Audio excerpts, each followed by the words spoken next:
এখন খাবো হচ্ছে সুন্দরবনের মধু। জীবনে প্রথমবার খাচ্ছি সুন্দরবনের মধু। এটা কিন্তু একদম অরিজিনাল। মানে আমাদের গ্রামে একজন আছে, ওই চাক ফেলে না, যে বাক্সের মধ্যে করে যে মৌমাছির মানে চাষ করা হয়, তো আমাদের গ্রামে একজনে চাষ করেছে এরকম, অন্য জায়গা থেকে এসে। তো ওনরা বিভিন্ন জায়গায় এরকম চাক ফেলে, সুন্দরবনেও ফেলেছে।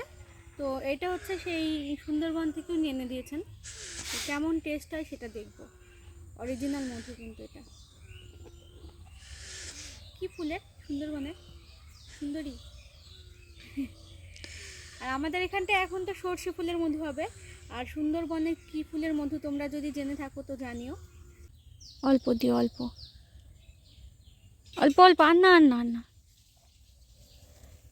এই হচ্ছে মধুর কালার। এটা কিন্তু একদম অরিজিনাল মধুর কালার।